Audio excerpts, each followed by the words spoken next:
Okay, yes, I do have candy. So to start out, I would like to ask you guys for 3 positives. So if somebody would just like to give a positive of something that's going good, it could be about school, it could be about home, just anything that you would like to share with the group. The weather's great. Everybody in my family is healthy for the most. 1/4 of the school year is over. Marlene? Okay. Who said something? Okay, awesome. Okay. On the door. All right. Is there anyone else who would like to share? Anyone else? I got it on the door. Walter's pumpkin patch is awesome. Yes, very cool. Oh, sorry. Yes, Gloria. Hayride rides are awesome. That is true. We did 25 people this weekend. Wow, yay. Way to go. Okay. So then, was there anyone else? Sorry. Didn't mean to cut you off. No? Okay, great. So this presentation is on communication and communication styles and how we differ in the way that we communicate. So, who wants to take a guess about what happens when we don't communicate the same way?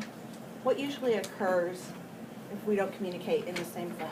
Yes, Joyce. Miscommunication, misunderstanding. Okay, and that's awesome.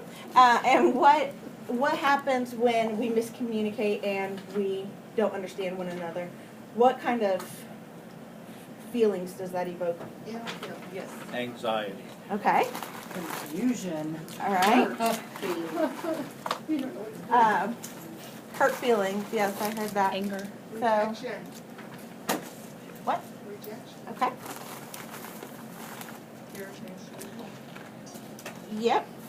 Oh, sorry. I really can't throw. I'm not. There you go. Okay. So, yes, all of those things. And so kind of an overall is conflict. It evokes some type of conflict within us. So today we're going to learn about 6 different communication styles. And I'm going to have Joyce be my helper to present. All right. So we can run along. Okay, so our identified need for this topic is that our Safe and Civil Teacher Survey has brought to our attention that respectful communication is an area that as our staff we could improve on. It's kind of been that way for the last 3 years.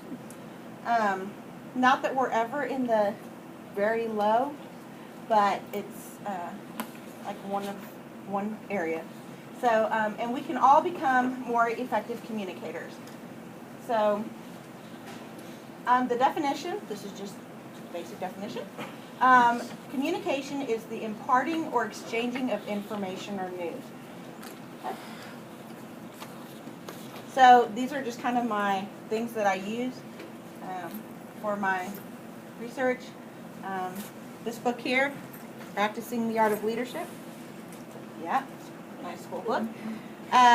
The people Greensburg and Barron are the ones where I got the information on the 6 different communication styles. Lee Thompson is a person that has a quiz online that we're going to look at if you want to do it later on your own. And then there's some people, Julian and then Mohammed, that I got some things offline for. Okay, so the purpose of this presentation and project is to inform about the communication styles and barriers to communication, along with gaining support for coming up with some norms to help facilitate respectful communication.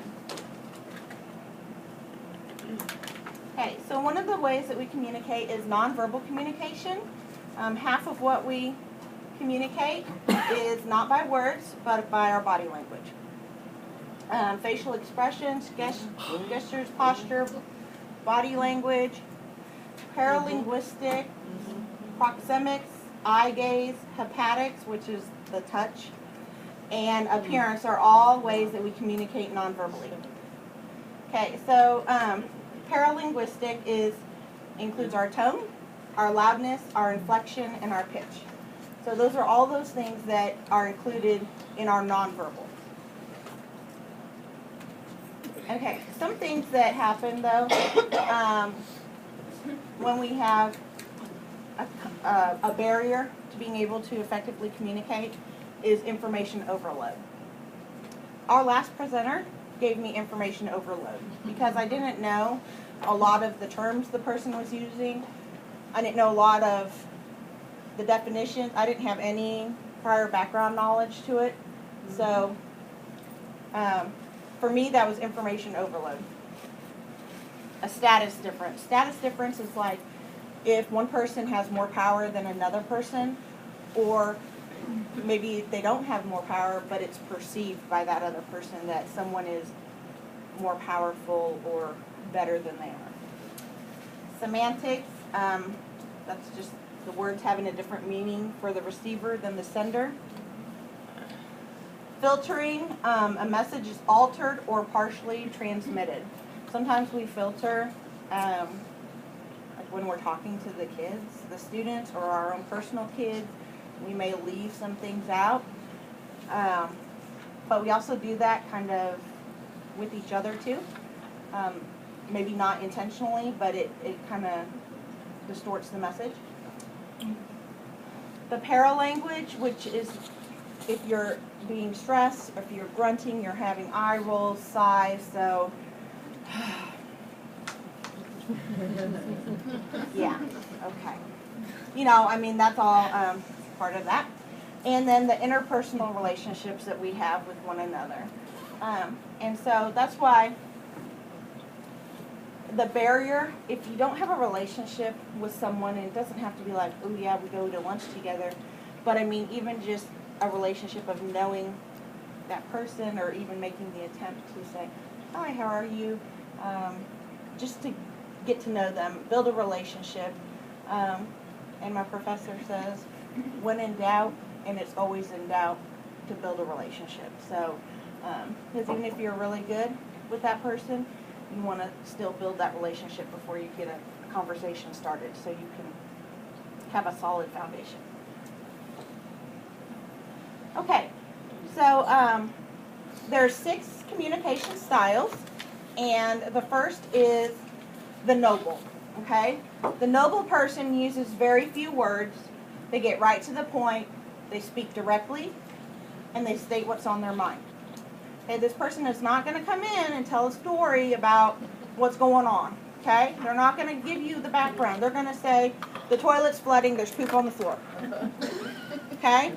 They're not, that's all they're going to say, because that's just straight to the point, okay? The Socratic person is going to think through their issues before reaching a conclusion. They like details and will engage in long debates and will argue their point. Okay? This person is going to be the person who's going to talk to you about it, who's going to say, well, if this happened, then this is what's going to happen. The reason this did this, and they're going to continue. Okay? They're not going to want to let up from their position. The reflective person is going to strive to avoid conflict. Okay? They're concerned with their interpersonal relationships, and they try to communicate as if not to offend others. And they are excellent listeners. So if you're kind of that person that people come to let you know what's going on, probably more reflective person. The magistrate is a blend of the noble and the Socratic styles. They communicate in a domineering manner and display an air of superiority. Okay. The candidate is a blend of the Socratic and the reflective. They display a warm and supportive disposition, communicating in a very likable manner, but they tend to be analytical and chatty. And then the senator has a noble and reflective style, and the two styles are not mixed, but the speaker is able to move in between the noble of being kind of point blank and the reflective of being able to listen and build that interpersonal relationship. So, okay. This is the little quiz. Click on it. Don't you know why you get the test? I did it. This is that thing that I was wanting. Yes. Okay. I need one person who would feel brave enough to answer these 18 questions so we can get a communication style. Is there anyone that would be interested in doing it?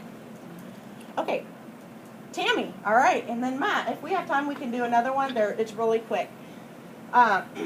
When I talk to others, I tend to be direct and straightforward. Okay.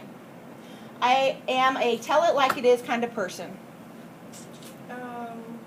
No, not really. I freely share my opinions with others. Yes. I usually say the first thing that comes to mind. No.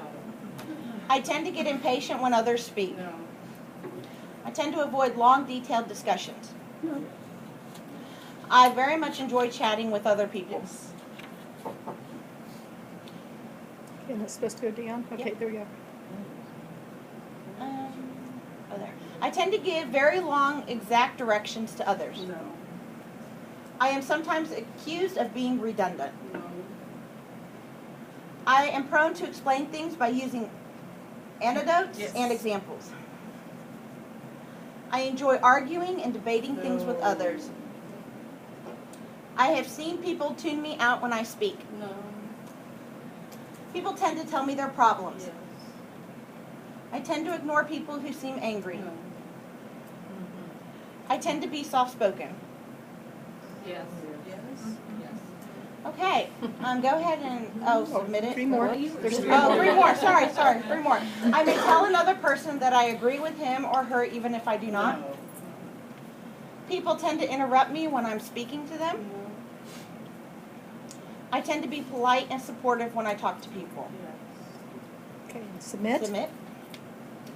Okay.